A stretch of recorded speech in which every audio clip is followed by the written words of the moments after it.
he, oh, well, and then he starts giving me the cons. And I said, okay, well, don't do it. And then he goes back to the other one. And I said, pick one. I mean, he just was so indecisive. It's incredible. Then the other thing he told me was that he had, I mean, it was just maddening.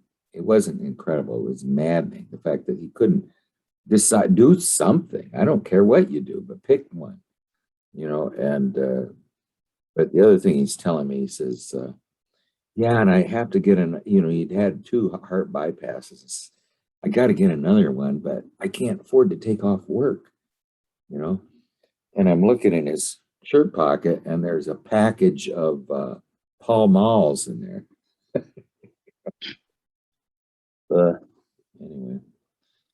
Well, anyway, did you guys have any dreams? I had some pretty interesting dreams. I had a pretty interesting one last yeah, night. let's hear it. What I think maybe I don't know if Roy or Gary are going to come. We don't need to stay for the whole time. And Dawn, really, I just wonder, have you been having dreams lately? Or I go dreamless a lot, for a long, long time. And then I mean I grieve about it, but I think sometimes it's that I drink caffeine too late in the day, that I don't go to bed at a good time, and I really don't ask for the dream, and then I don't sleep that well either. I kind of I'm sort of a insomniac a little bit. But anyway, Charles, let's hear your dream.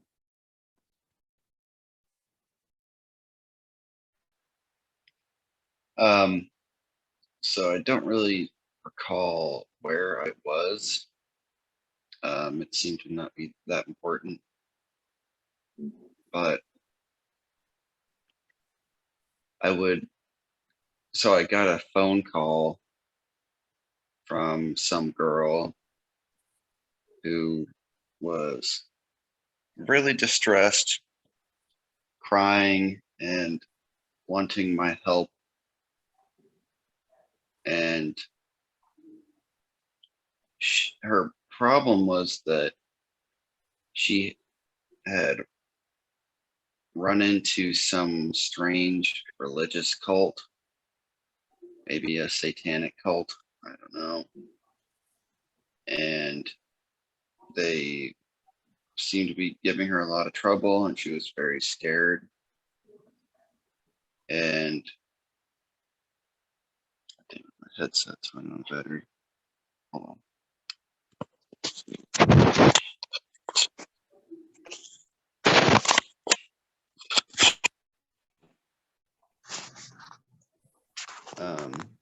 Can you hear me? Yeah, sure. Okay. And so she was just kind of describing her encounter with them, and I guess they wouldn't leave her alone. You're a little quieter. I'll just turn my volume up. Go ahead. Yeah. Yeah, My there now I can died. hear you. Yeah, that's fine. I can hear you now. I just turned my volume up. Go ahead. She's giving trouble. She's very upset. And then what happened after that? I don't know. I'm just kind of walking around, kind of just thinking and just trying to listen very carefully. And I'm like, well, first of all, how did you get a hold of me? And I forget if she contacted me got my number through social media or some dating site. I can't remember. And I was like, well, what's your name and where are you from? She said that she was from Canada and she was Jewish and her name was Tel Aviv. Wow. And I was like, what did they say to you when you ran into them? And I guess she was in some underground cave exploring somewhere and ran into them. And all they said to her is that you will understand. And I was just kind of trying to think about the whole situation and analyze it. And she just really didn't know what to do. So she called me to try to get my help. And apparently there were previous girls that contacted me about some similar problem, but I don't remember them. And then as we were on the phone, somebody jumped on the line who was very distracting, an old rapper who's no longer alive, that literally went by the name Old Dirty Bastard. And he was he was just on the line, just kind of interrupting us. And I didn't really say anything to him. I just ignored him. And I was just kind of pacing around, kind of just like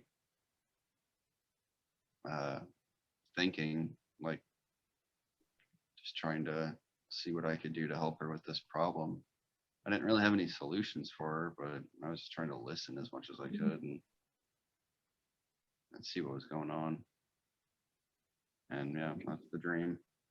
All right. Well, let me go over it a little bit, and just so we got all the details. Okay, you're not really sure where you were.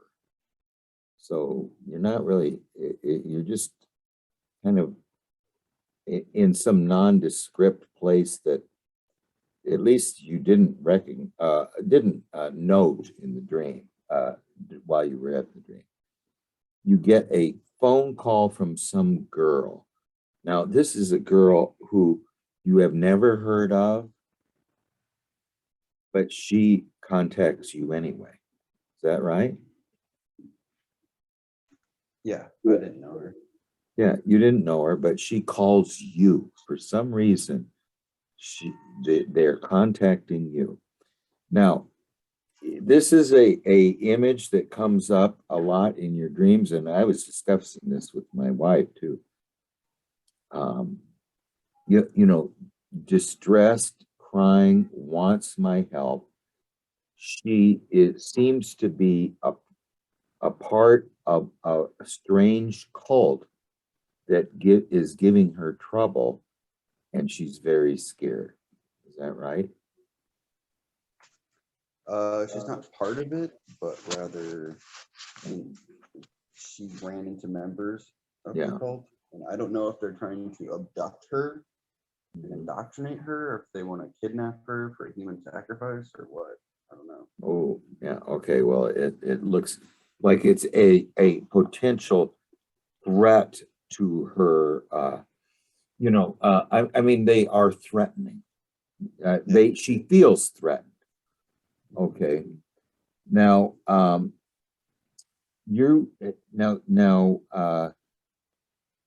then you say something about that you were walking around thinking, what were you walking around doing what? That's just kind of how I think. Oh, thinking. You're thinking while you're walking around, and you're trying to get to the bottom of what her, how to help her, right? Yeah. Yeah. Okay. So your first question is, how did you get a hold of me? Okay. So this is really unusual. I mean, that suddenly out of the blue, someone's trying to get a hold of you. It's almost like Tim's woman who starts texting him, and then comes out of the sky and then walks down to the ocean, and then he follows her and can't get back. But anyway, you ask her, was it social media? Was it a dating site? And now, then you find out she didn't say how she got a hold of you, right? I can't remember. Yeah, okay. But she tells you that she's from Canada, so she's from a foreign country, and she is Jewish, which is also a foreign religion. You're not Jewish, are you? No. Yeah. And then her name is Tel Aviv. Now, the name Tel Aviv means hill of spring. It's the title given by it just means the hill of spring. Tel means hill, and spring means Aviv means spring. Okay, so her name is Tel Aviv, but that's the capital of Israel too. It was the capital of Israel. I think now Jerusalem is the capital of Israel, but at one time it was the capital of Israel, and so it has something to do. Let's just talk about it a little bit. You gotta. It's is the it's very. Have you ever dreamt about Judaism before? Yeah, I have. You've dreamt about Judaism. Okay, Judaism is it is both Christianity and Buddhism both came out of ancient religions that had to do with belonging you belong to the religion because of your birth, usually the birth of your mother. Your mother was born a Jew, you were a Jew. Whether you wanted to be a Jew or not, you were a Jew. And it's the same thing with Hinduism.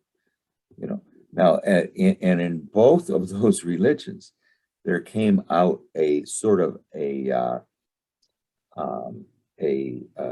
religion of the Gentiles, Buddhism and Christianity, and both Buddhism and Hinduism and Judaism are very related to the phallus.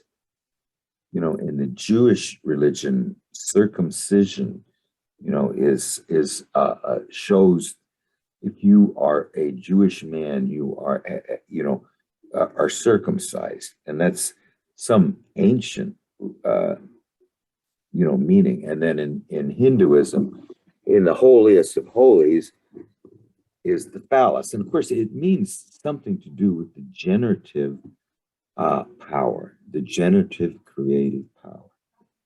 Now this is where now we're not talking about literal sex here or literal anything, but the generative power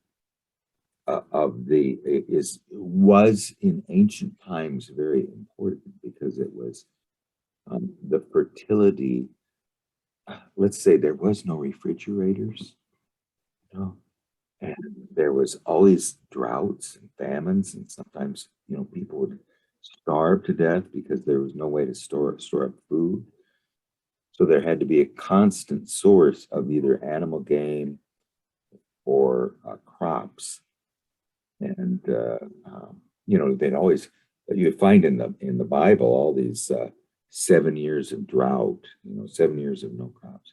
But anyway, the idea is that it was that the fertility of it used, the whole idea of the book The Golden Bough by James Fraser is if the king was not virile, the entire people would suffer.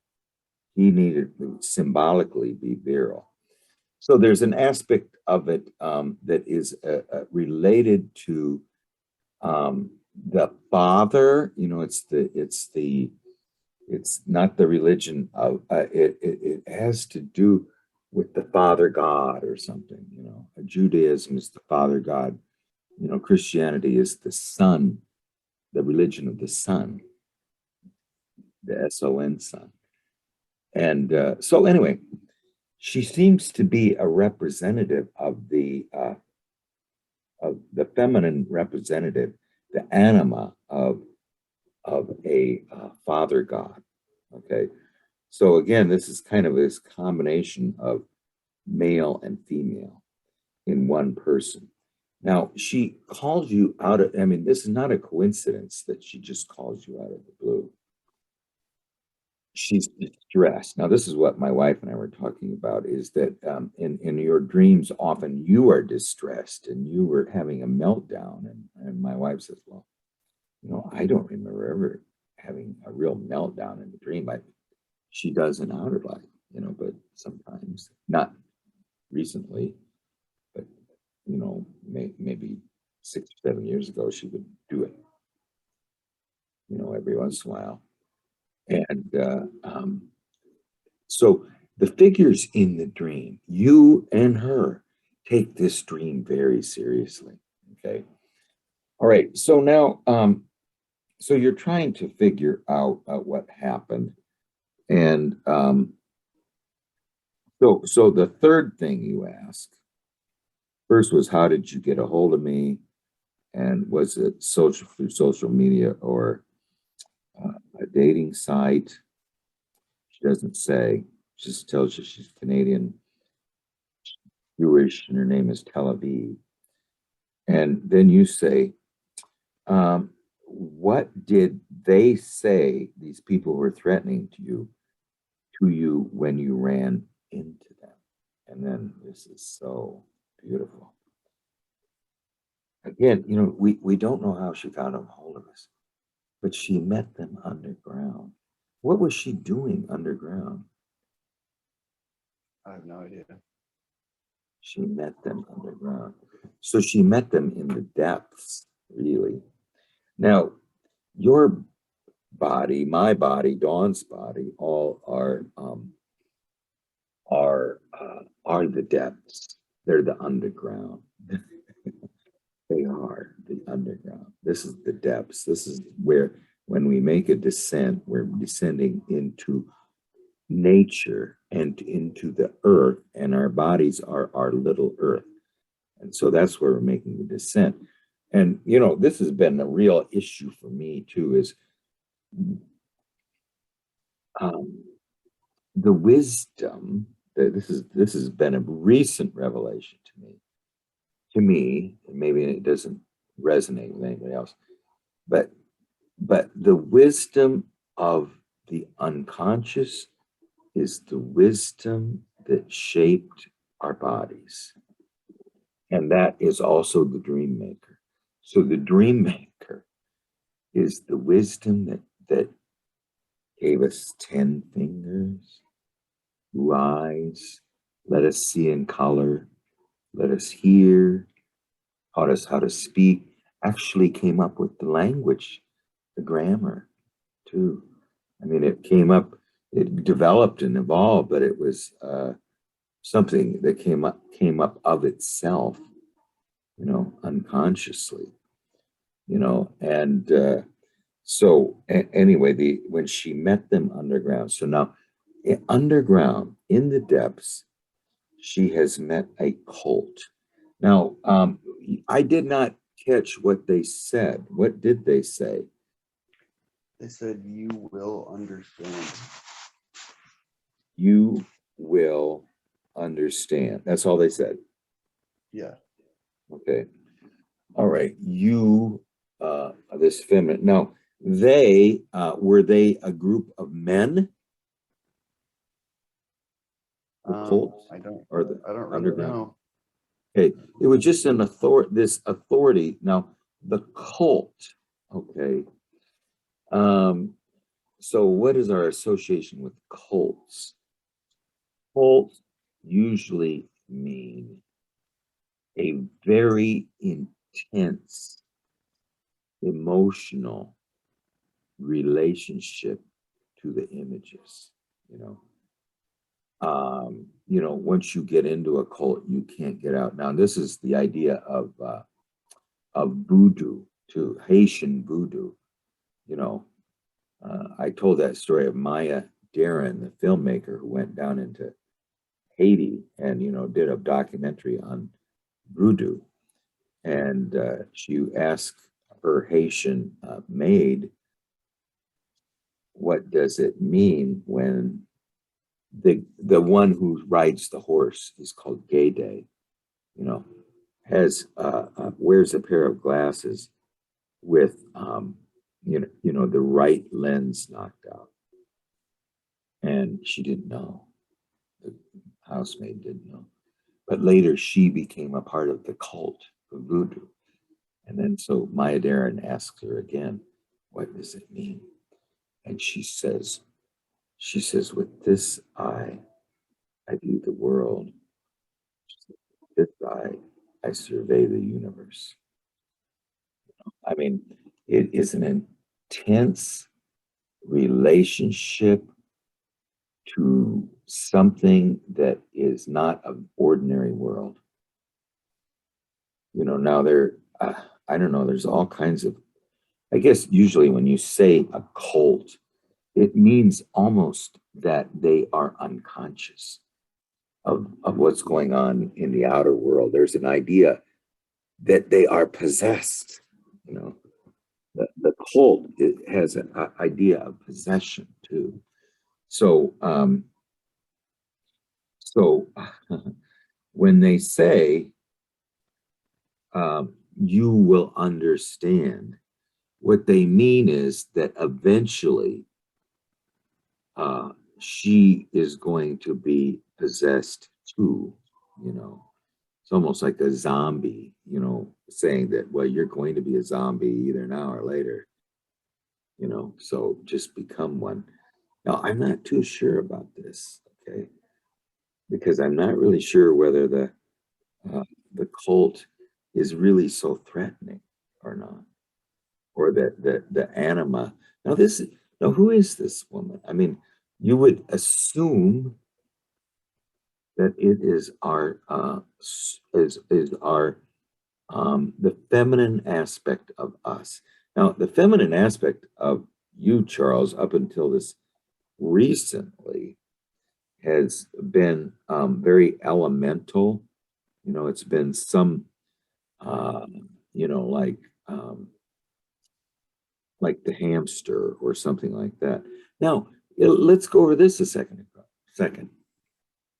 How many times, okay, you have to save the hamster? It gets eaten by the snake, or it gets assimilated by the snake. You have to save the puffer fish. You have to save the stingray. There are a lot of dreams that you have where, now, isn't this beautiful? There are a lot of dreams that you have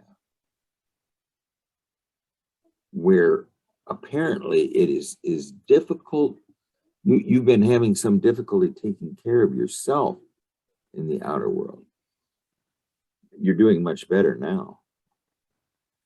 But yet the unconscious is saying that you are your own savior. You are your own redeemer. In other words, how do we save ourselves? We must do it ourselves. We can't rely on where Joseph Campbell said there's two kinds of religions. There's monkey religion and kitten religion. And in kitten religion, the mother cat just picks you up and saves you, carries you away by the nape of the neck. In monkey religion, the little monkeys, they have to hold on for dear life. Nobody carries them. They just ride their mother like a horse. So there's an aspect here of that we're having a little bit of difficulty establishing a persona in the outer world that is going to allow us to get married and have children and have a home. Okay. I mean, that's been probably an issue, say, at least started to be, it's becoming more important, don't you think, over the last, like, say, 5 or 6 years? Because I mean, after you were 23, 24, 25, then suddenly, don't you think there was at least an unspoken longing to, and I really think this longing is very intense in you, because the way that you're going to cure yourself is the way all people who with wounds cure themselves, by helping others with the same wound. So, in other words, the way that you would save yourself is to be the father to the child that you never had. So, in other words, the fact that your father was not, and maybe your parents weren't as nurturing as they could be when you grew up, the way that you're going to heal that lack of nourishment during those years is to pour nourishment out yourself onto your own child. Okay. But for, I don't know, is it whether it's been inertia or that we're frozen in place or something, but the last 5 or 6 years have not borne the fruit that they could have. Let's just put it that way. Okay. So we know how to cure ourselves by being a parent and to a child, and we long to do it. Don't you agree with that, Charles? I mean, I mean, has that changed? Because I know at one point that was an important issue. I mean, like, if you didn't have any money problems and you were doing a job that you liked, so you got those two things crossed off the list. You know, the next highest priority would be, what was the name of that girl that you liked a lot? What's her name? That what? That girl that you were really in love with. Molly. Molly. I mean, what you need to do is, now you tell me if I'm wrong. I mean, I don't know how, I'll tell you something. This is just my own feeling that when I was your age, I had tremendous heartache. And it was for the same reason you're probably experiencing heartache, is I longed for a love relationship with someone, and I didn't get it. I mean, I was often rejected, and the rejection was very painful to me, and so it didn't really, it sort of wounded me, and sort of lamed me too, because it made me unable to get over that and go out and try to find it. In other words, I was in mourning, and either in mourning or in great, just distress because of rejection. So dejected, and feeling really just fumbly and awkward about establishing a relationship with a woman, because I was just having a lot of problems doing it. And, anyway, so not a lot happened. So there was just a lot of heartache, and yet that heartache never went away. And it was, it really had to do with, I think what like in the case of Tim, he's just often just frozen in place by mistaken, and now this is I'm just saying I had the same issue, mistaking his just this overwhelming desire for the feminine in himself, which is really his overwhelming desire for life and for nature. And he's projecting it outside onto a woman who's very unsuspecting. You know, I mean, suddenly she's became the personification of a divine goddess. The divine goddess is nature and life itself. And that's what he's projecting on her. But then it also is somewhat linked with the sex act or something, you know, I don't know. It's all too literal. Yet I had that same thing. And the idea was that I was just absolutely um, so possessed by it that I couldn't act. You know, I was just frozen like a deer in the headlights. You know, but in this case, so let's get back to the dream here a second. The dreams have had this aspect of that we're having a little bit of trouble or getting much better now. And I think really, don't you think, Charles, that your resignation, I mean, your acceptance that this task is going to be a little boring of making a living and is that you're more accepting of it today than you ever were? What do you think? I mean, you seem to not like it, but you just keep doing. You know that it's necessary more than you did before, anyway. What do you think about that? I mean, that you don't enjoy it, but its necessity overcomes your dislike for it. What do you think about that?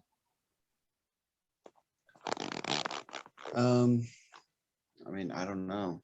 I don't really know what to think Are about you it. better today? I mean, not say better, but do you think you're more accepting of doing what you don't like because it is because of the fact that you that it needs to be done, even though you don't like it, your acceptance of doing things. Dawn, is everything you do something you enjoy doing? You know, I mean, we just do it because you know what I'm saying? I mean, there's a lot of people that do that, and it's sort of a little bit of drudgery, you know. But we're more accept. I think, Charles. Well, go ahead. I interrupted you. What were you going to say?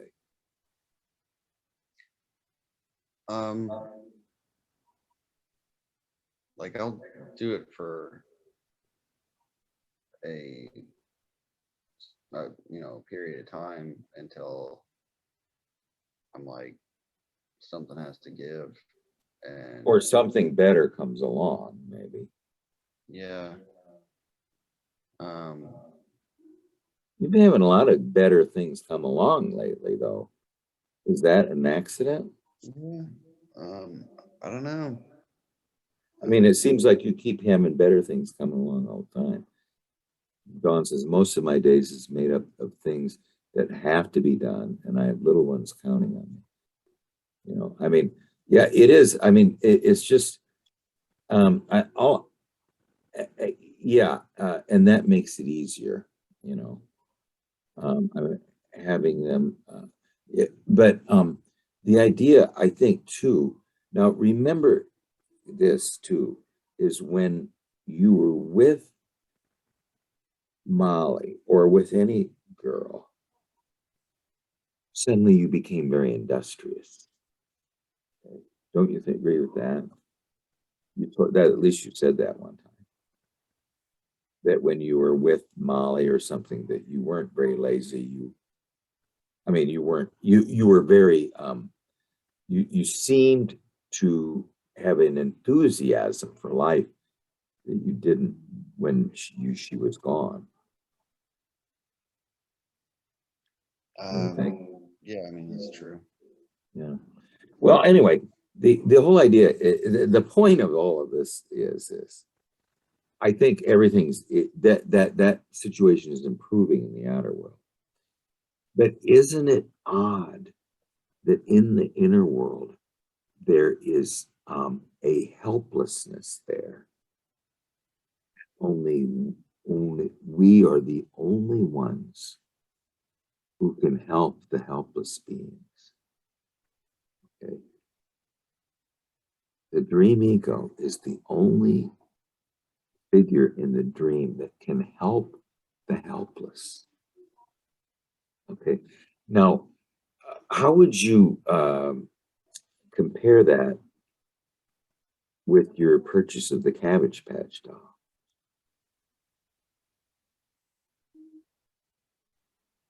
I don't know. Well, there's some aspect of that you're going to help the helpless in the outer world.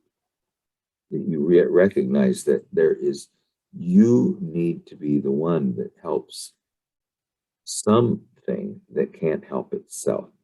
Now, Yeah. the thing that can't help itself is us. Okay? That this us before now. Okay, there's an aspect of the helpless one is our own life. Our unlived life is helpless in us. The life that we should be living is helpless. And who's the only one that can save the life that we should be living? It's me, you know. And so in the unconscious, the anima represents not only the connection with, she represents it both inner and outer. She is life. She is nature. She is our life force. Okay. Now, we've had a lot of dreams about the life force.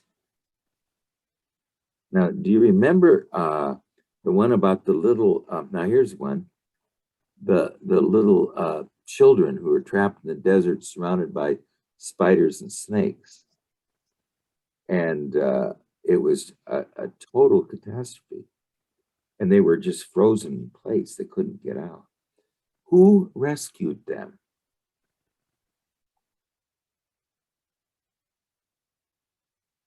Who brought them out and put them on a raised platform where they would be safe? You told us who it was. Who was it? It was the life force. The life force saved them. So anyway, in this dream and other dreams, there is an aspect within us that is helpless. I'm saying that the helplessness in us, of the hamsters, of the stingray, I think is a special case. But of this unknown voice on the phone. Now, is she ever not just the voice on the phone? No, I mean, I'm trying to imagine her, but I'm just talking to her over the phone. Yeah, that's all she was the whole time, was the voice on the phone. This unknown woman in distress. Okay. So who is the unknown woman in distress? Okay. It's our own life, It is our own life. Okay. Our and what is the life force within us that is under great threat, needs our help. Okay. What did she expect us to do? I don't know. You don't know. But she's reaching out to us to do whatever it is. We're not sure what it is now, but we're trying to wrap our heads around what the problem is.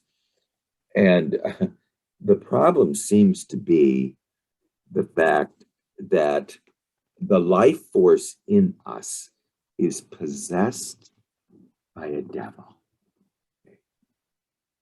It's possessed by some unconscious killing thing within us that is threatening her very existence. Okay, so we're the knight in shining armor. You know, we are the knight in shining armor that must rescue our own unlived life. Now, again, as support for this amplification, there's been at least 4 or 5 dreams where the only one who can help is us. There's no one else that can help. You know? And it's just interesting to me that the dream sets up this in us. You know, if you don't do it, Charles, it's going to be, you know how we are going to have a meltdown?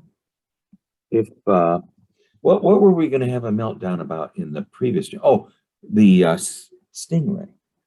Okay, now the stingray is the life force too, but it is not just an ordinary life force. It's the God itself, the divine within us is going to just is going to die because it's not in its element. It needs us to return it to its proper element. You know, and this don't you think this dream very much resembles the stingray dream? I mean, how is it different than the stingray dream? Other than the stingray was this almost elemental divine being, you know, yeah, you know what's really good about elemental gods is they are there is no you know what that when I was going to the University of Iowa back in the 70s and 80s, you know, all these theologians, I was studying religious studies, you know, and all these theologians thought we should get rid of the word God because it had too many connotations. And you know what a connotation really is?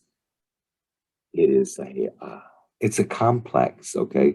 What is a complex? A complex is a cluster of associations, you know, which when you touch one, they all start to vibrate.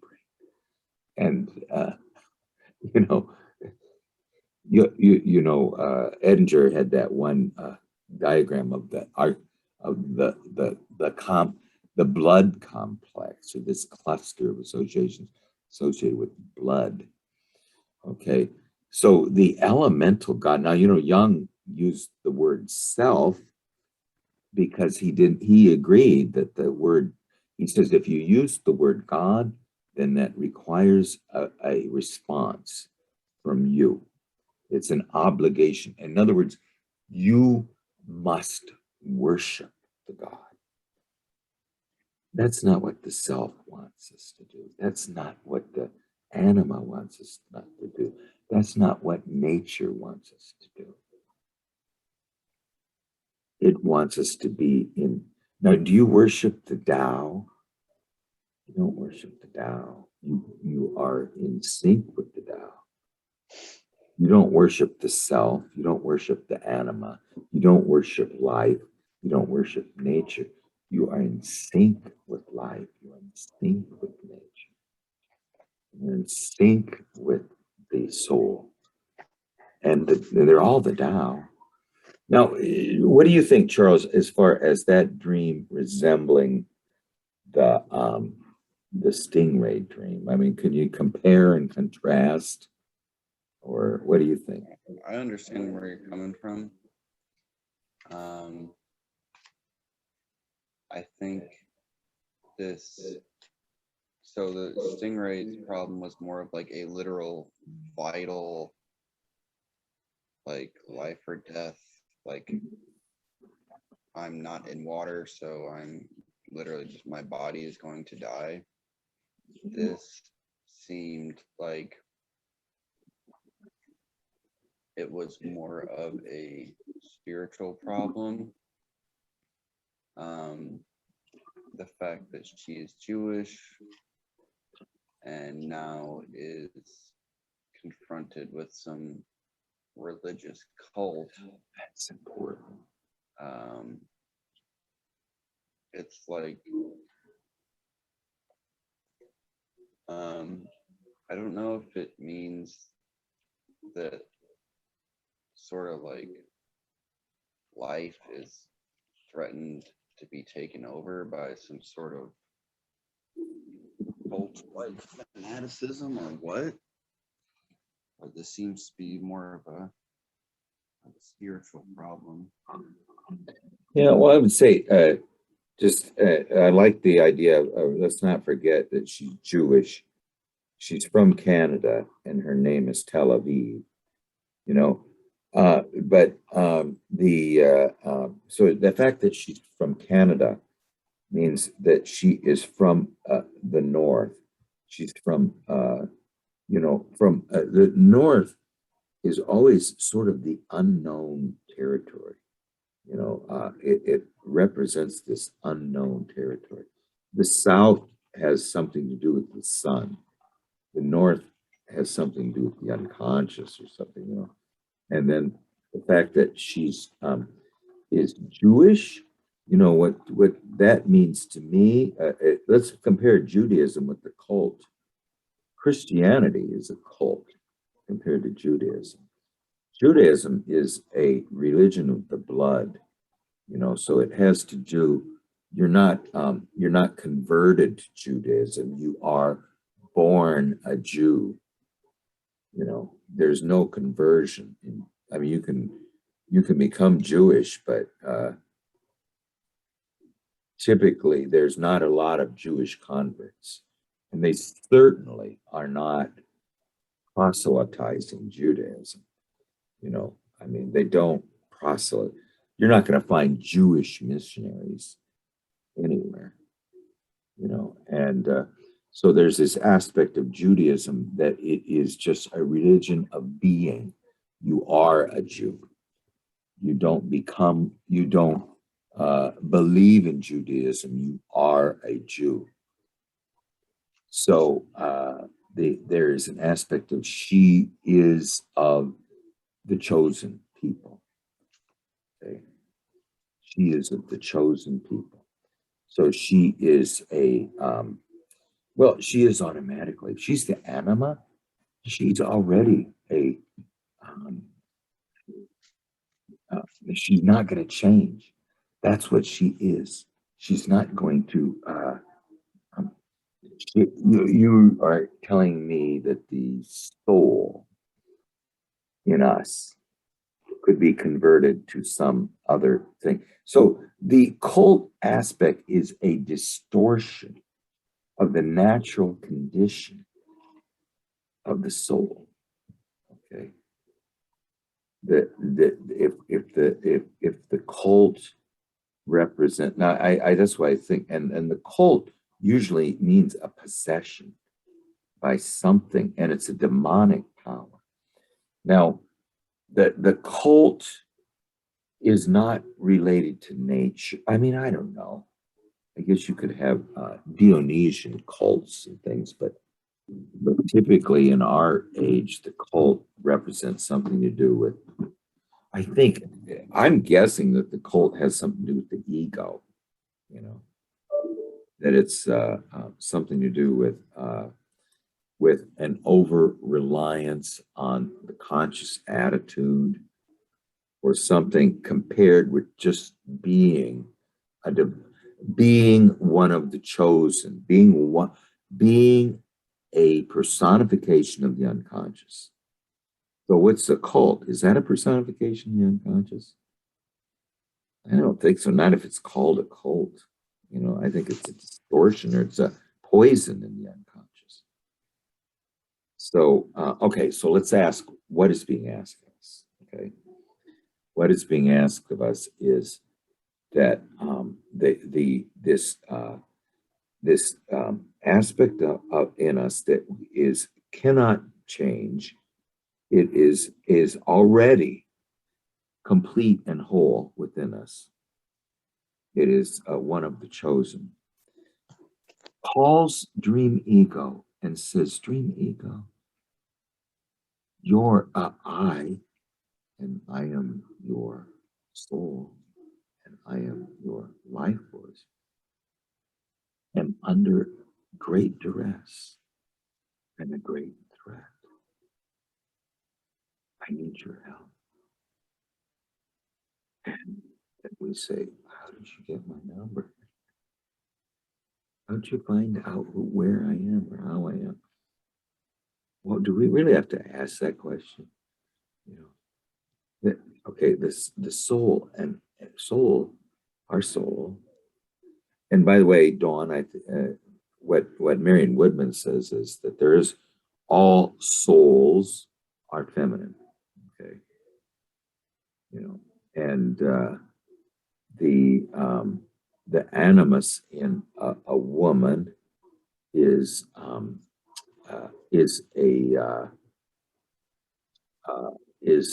that part of her that is going to work with her soul to find meaning. Now, in the it is more of a representative of the self than it is the soul. The soul is the life force. It's always got to be feminine. There's not such a thing as a male life force, you know. But anyway, the life force, the soul. Now I've asked the soul, who are you? I always ask her every time.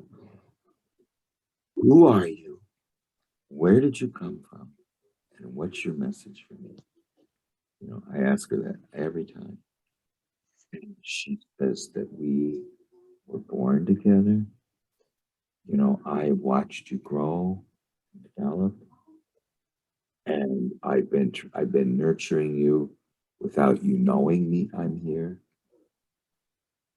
But at some point, because I'm a mature adult within you, or you know, I'm a mature being within you, even when you were a little child, and I helped guide you. I was your mother to some extent. You know, I was helping mother you. But at some point in your life, when you have reached a level when you can communicate with me, then our true work begins, and that is the work of the soul and the ego. Now, not being the guardian and the child, but being husband and wife, you know, and uniting psychically, and that's the whole idea. I'm missing something, you know. I mean, it's more mysterious than that, but the idea is that this being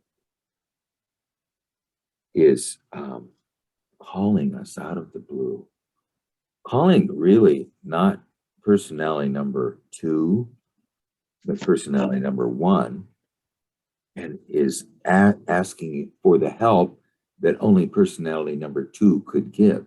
Okay, but it's asking personality number 1 to give the help, the one that's sort of clueless and very two-dimensional, you know, and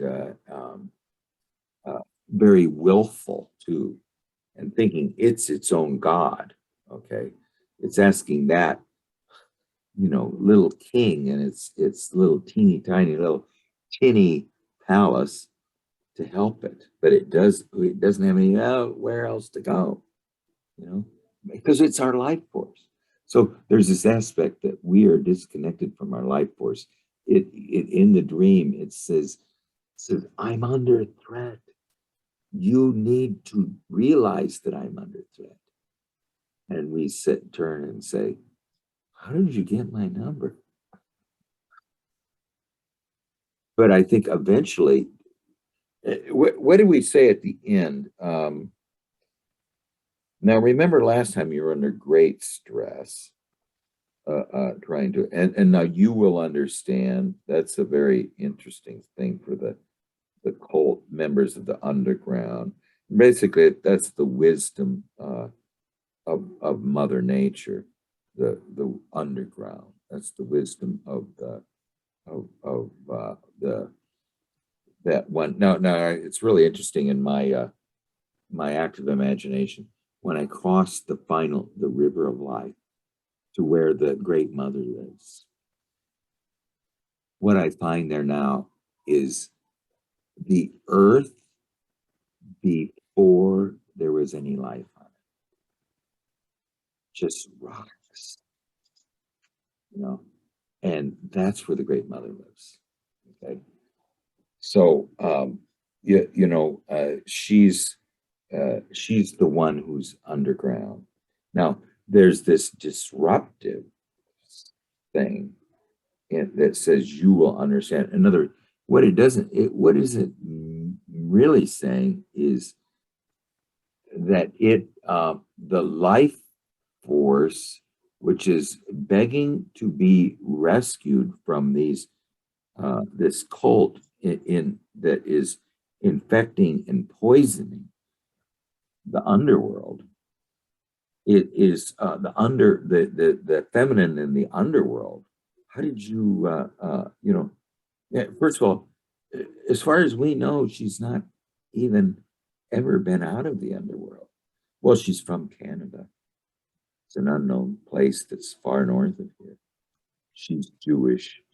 That means she's someone who is born to be who she is. She doesn't become through belief who she is. That's who she is. And her name is Spring Hill, Hill of Spring. Okay, but it is really it is the capital. Okay, here you go. It is the center of the Holy Land. Okay, she lives. Her name is the center of the Holy Land. So this woman's name is really center of the Holy Land. That's her name. And she's begging us for help. What do you think about that? That the feminine within us that's named center of the Holy Land is saying she's under threat from a poisonous aspect. I would say that the poisonous aspect, to some extent, is the shadow, okay, within us. Our shadow. Who's really threatening the center of the Holy Land, the feminine center of the Holy Land, is our shadow. It's going to kill her. Or is threatening her. So she is asking Dream Ego to save her from the shadowy aspects in our own ego. And what would be the shadowy aspects of our own ego? I would say those aspects of us that we reject, and I think part of it, let me say this is that the way I understand the shadow is the same way AA understands the shadow. It is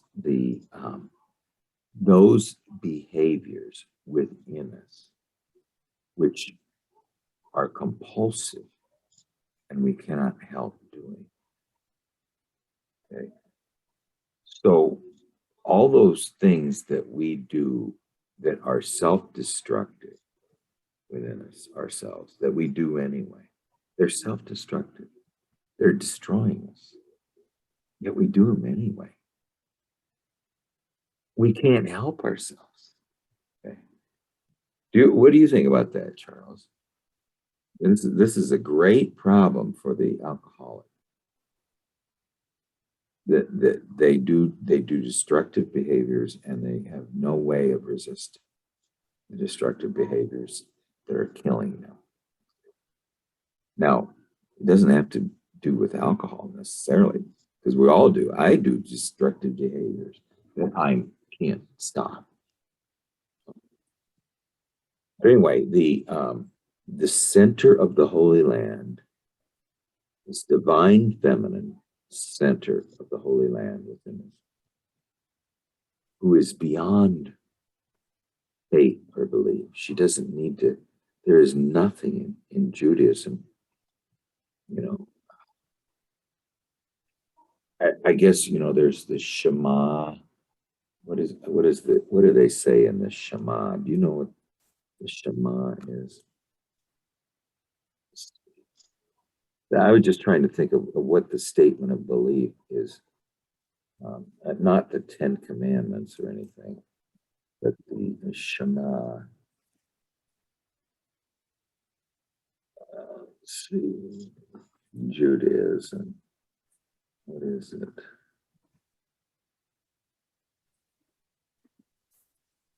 Anyway, now, one thing I would say, Charles, is one of the things that came up in this last thing, and it's a problem that, and this is why my wife and I were talking about this, is that the dream seems to take itself seriously, but we don't take the dream seriously.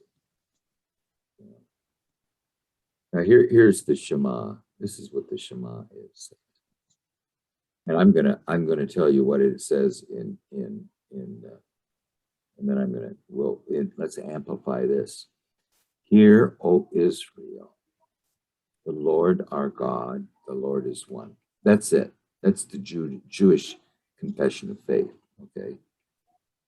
Hear, O Israel, the Lord our God, the Lord is one. That's it. There is no other confession of faith. Okay.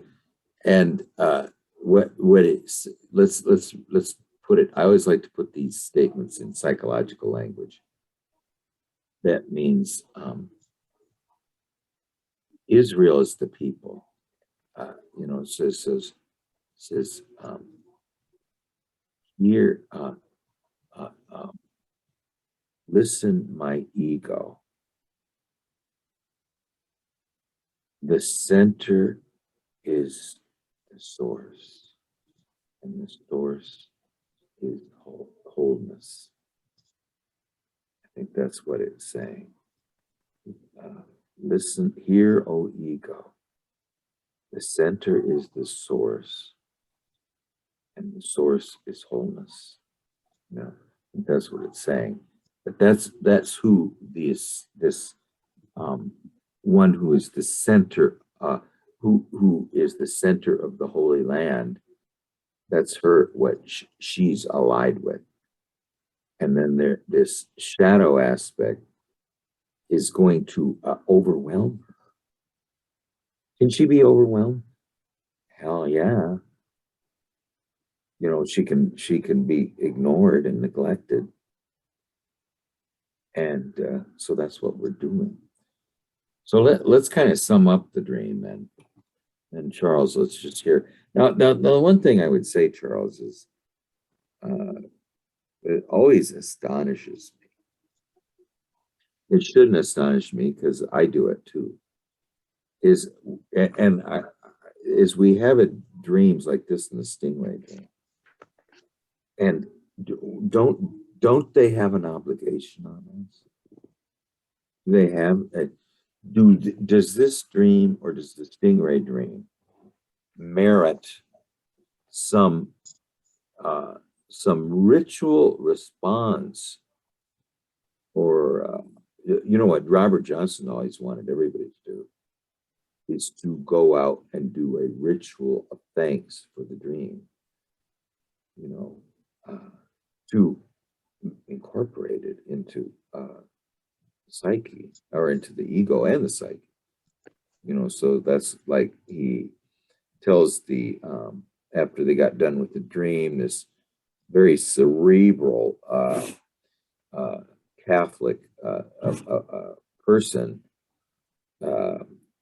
is saying, okay, what do you want me to do now? You know, Robert Johnson would always tell him to do something. He says, go look at the bark of 10 trees.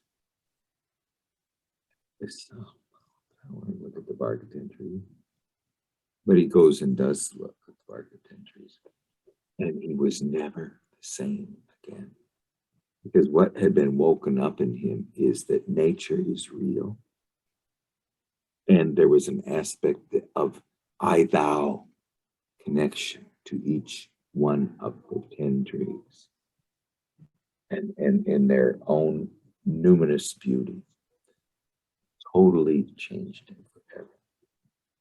And I think that was a breakthrough for him in his analysis. You know, but the whole idea is, how do we take the, does the dream have an obligation on it?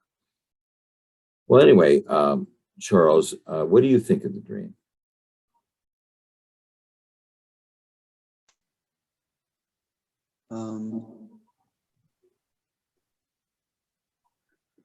Not really totally sure. I didn't have any I didn't have any epiphanal thoughts on it. But I thought it was interesting that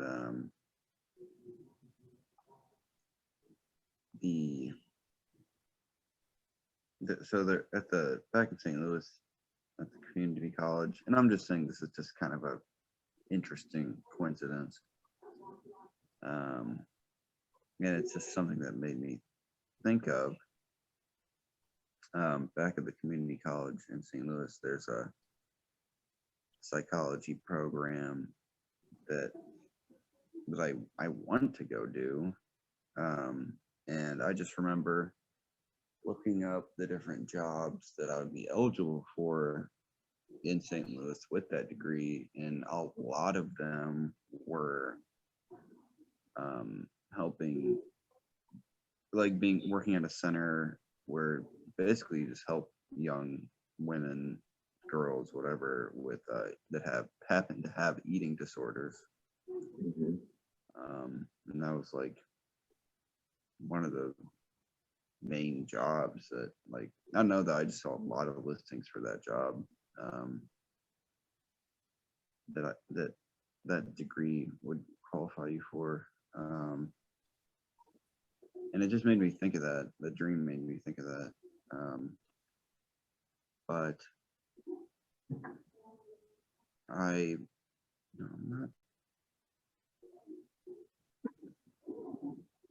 I'm just, trying to think of the possibility that my religious views are possibly somewhat fanatical, maybe, or cult-like, and that is a threat to, Yes, just living my own life. That's true. I think I really do think, I mean, I've heard you often, and you get very passionate about sort of something that is sort of kind of reminds me of what the seer of Provorst came up with, or I mean, you have your own little sort of creation myth, and you often when you bring it up, I would say the only thing about that creation myth is that there's no feminine in it. There's not any relatedness in it. Now, I'm not criticizing it. I'm just saying that it lacks, it is all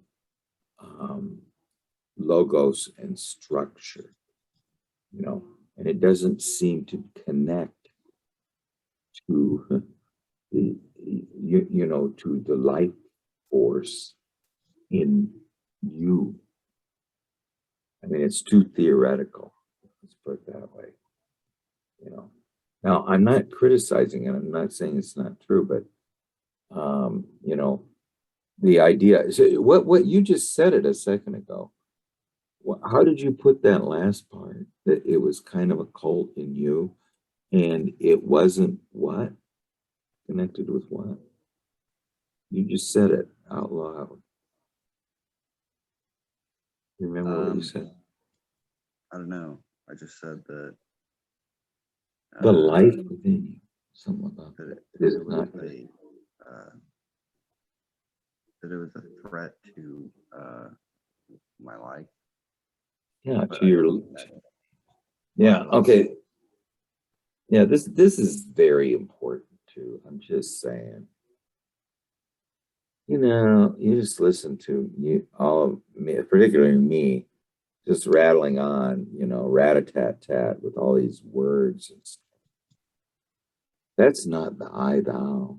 There's no words. I mean, unless it's poetry, unless it's verse or song, or just dance or embrace or anything that doesn't have to do with words. That's really the redeeming thing. The words are, they're coming out with a remake of Dune, and that's what the Quetzalcoatl Haderach says. My name is a killing word. There's this aspect of words that the literal word is killing. What lies behind the word is what's redeeming. There is some wordless meaning that lies behind every word, and it has nothing to do with words. And that's really the redeeming aspect. But I wanted to show you one thing, unless I just wanted to show you this one thing I was reading here. Working with dreams increases the frequency of synchronistic events. The more we busy ourselves with dreams, the more we will see such synchronistic, meaningful coincidences. Now, I really do think that now when we say, should we, do we take the dream seriously? If we did take the dream seriously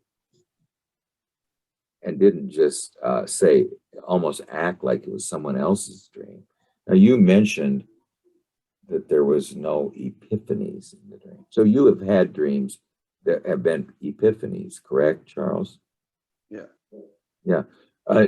Now, these dreams that were epiphanies, typically that means that I can't get them out of my head. They remain with me all the time. And even months later, there'll be a smell in the air, or it'll be a certain time of the day, or you'll hear a piece of music that, we forgot to discuss one thing.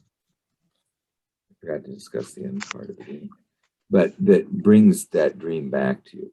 Let's discuss the last part of the dream. Okay, now, when you're talking with her, now, what did you say after she says, "You will understand"? Then you say something about you didn't know what to say, or what? Or how did you describe that? I mean, I didn't know exactly how to help her. Yes. Now at that point, dirty old bastard comes on the line. Yep. Did she mention dirty old bastard, or is it just you noticing it? Yeah. She didn't say anything about him, and I didn't say anything about him either. I think we were just trying to ignore him. Yeah. Well, I mean, he's a disruptive force. You think that there's anything positive about it? Yeah, I think back when he was a real person back when he was alive. I think he was a decent human being, and he had quite a sense of humor. Well, why would he enter? Now you're talking with this. First of all, this woman who you've never seen her out or heard of her, and she just calls you out of the blue. She's a voice on the other line phone. She's begging for help. You don't know really what to do to help her, but I think you understand the situation. You know that she's under great threat from a corruptive aspect. Now, what do you think of?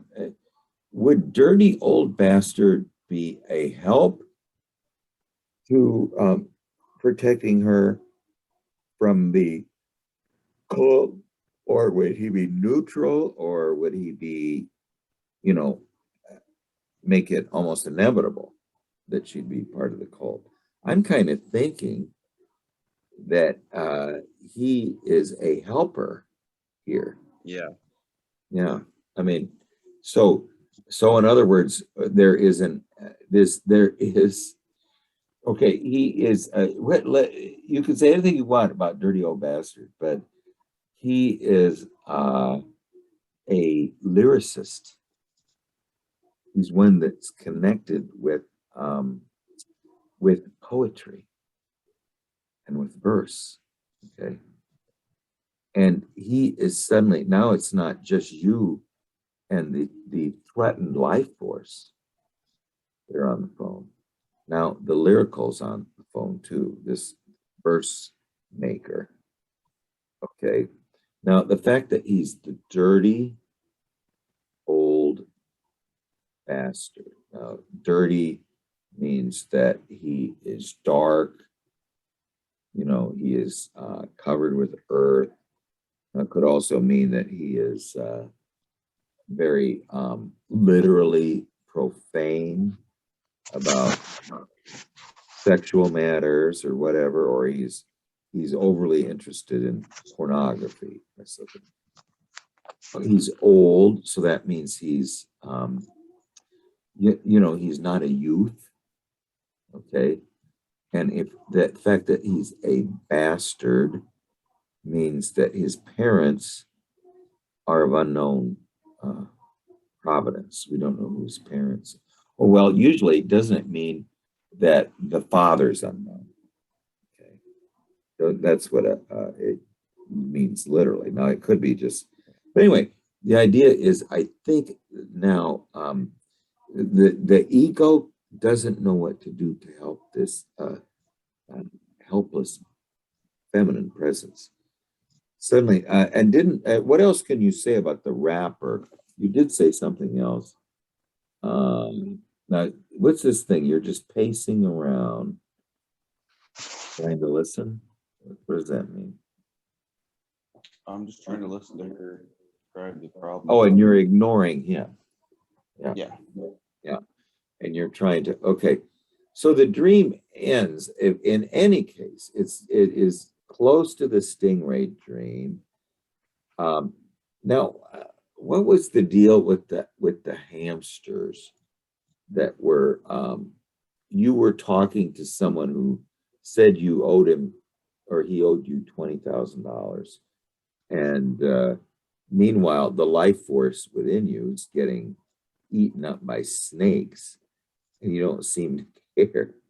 You know, the stingray dying makes you care, and in this case, you just don't know what to do, and so it's really left up in the air whether the feminine is ever going to be helped. It's not clear that she's ever going to be helped.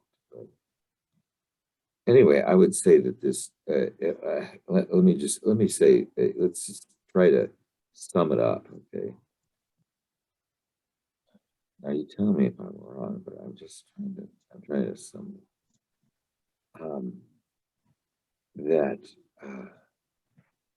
That the life force needs our help. We don't know how to help it.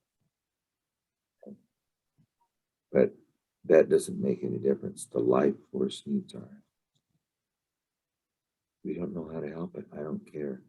The life force needs our help.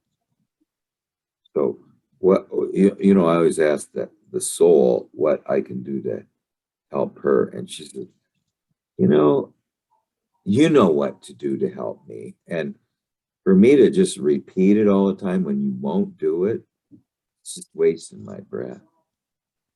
So what she says I need to do is I need to do this, Let me just show you again. And she just says, don't waste my time with your foolish questions. Working with dreams increases the frequency of synchronistic events. It actually increases the frequency of, it increases the relatedness and the ability to connect to the soul, And the more we busy ourselves with dreams, the more we will see these coincidences. So I think what at least this dream is saying is that who needs help? The soul. How do you help the soul? You busy yourself with dreams and busy yourself with some kind of aspect of saving. These images long for the light of ego awareness.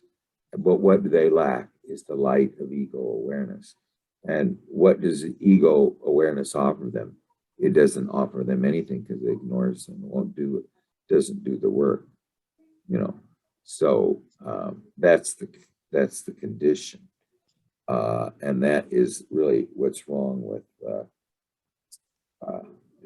this girl who's threatened by a cult. She's threatened by our prickly nature, that kind of nature when we put on our glasses and start reading, anything that doesn't have, like, Charles, that you've got a really good myth going about the Atlantis and what is it, Atlantis and the and something to do with the what can you kind of just give us a synopsis of it? Water world, I know that. Something to do with water world. Like a great flood and stuff. Yeah. It's pretty well, anyway, do you have any to sum up? I'll just tell you this. I had a dream that said, all it said, this voice says, and then you will become a great big glob of meaning. That was the whole dream. But I think the idea is that we're too cerebral. We're too involved in the thinking function. That's the cult. And so who's asking for help from us? Eros, the feminine, the feeling function, and the soul. That's what those four things are in great need of our help. Mm-hmm. And yet we're really the inventor of the cult that is threatening those four things: the feminine, the soul, Eros, and the feeling function. Well, anyway, what did the cult say to her again? It said, you will understand. You will understand. Yeah. And what did you have another comment? What was the one right above that? Okay. Can I email one? Yes, please, Dawn. Oh, she's left. She had to leave, I think. Okay. Anyway, great dream, Charles. So maybe tomorrow we can, if you have any more thoughts on it, we can talk about it. So we probably better go. I'm about ready to fall asleep. Okay. All right. I'll see you tomorrow. Okay. Thanks, Charles. Talk to you later. Okay. Bye. Hey, Dawn. Oh, there you are. Great. Yeah, please email that dream to me. I thought we lost you. If you email that, okay, yeah, great. Okay, well, yeah, just email. I mean, seriously, Dawn, I mean, it does, I think your dreams, I long, I don't mean to say that, but I really do think they have a story. So I'm always wanting to know what the next chapter is. It's like Tim's dreams, it kind of leave you, you know, wanting to know what's happens next. And I think something is percolating, but we got to find out what it is, you know. So anyway, yeah, if you email it to me and we'll get started on it tomorrow. But this was pretty interesting, don't you think? You know, I don't know. It was a whole hour and a half of me just rambling, but you know, when you ramble, it just something comes up. But anyway, well, thanks, Dawn. We'll see you tomorrow, hopefully. Okay, good night now.